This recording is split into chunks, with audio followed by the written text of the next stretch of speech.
what's up? Pupunta ako ngayon sa tinatawag nilang Korean Temple dito sa may Bukawi, Bulacan.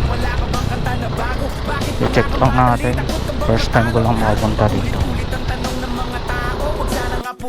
Anong magagawa ko? Wala akong maisip, masyado pang mainit. Akala mo tuloy mo kang suplado pagtahimik. Pagod lang talaga, galing dito gigara. 8 oras sa van, 3 oras sa Kalabaw. Tapos pag-uwi ko pa, para bang hindi ko malaman kung bakit ang buhay ko ay para bang naging pelikula. Laging puyat, nagkalat ang papel na nilamukos. Ang dami ng kapeng, ipinautos. Tinta ng aking ballpen, malapit nang maubos. Isang patak na lang, pero aking ibubuhos. Maliban na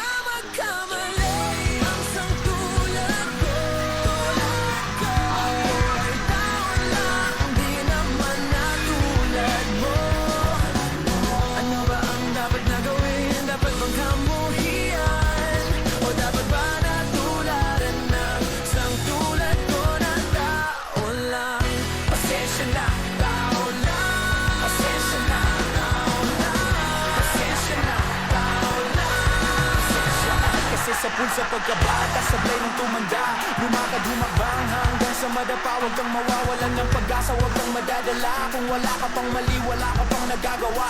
Madadapa ka muna bago ka matutong lumakad. Ang buhay ay utang, hulugan ng bayad. Kaya huwag kang matakot magkamali, pero alalay lang, huwag kang masyadong magmadali.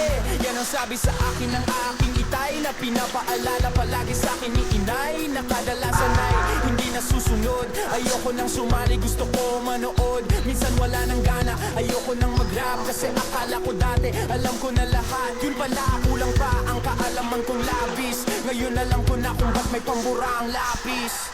Maliban na magkamali ang sangtulad ko, ako ay tao lang, di naman natulad mo.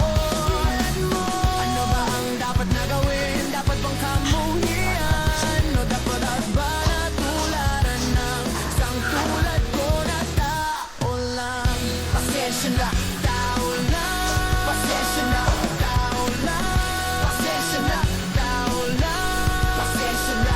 Pero di ba tao ka lang din? Hindi mo ba napansin? Kahit anong taas mo, natitingala ka pa rin. Kahit planuhin mong mabuti, bakit ganon pa rin? Di maiwasan na magkamali kahit anong gawin. Kadalasan nangyayari ay ang kabaliktaran. Marami kang detalye na makakaligtaan. Mamamali ka ng daan, lalo kung wala kang ganong alaman. Nung magagawa mo, tao ka lang. Napapawagod, natatakot, naiinip, natatawa, nagtataka, naiinggit, nangangawit, nagagalit, nabibigla, nalulungkot, nauutot, nahihiya, natutugso, nakukonsensya, nauubusan din ng pasensya, nasasaktan, nagmumura, pero nagmamahal pa rin kahit natuto na. Maliban na magkamali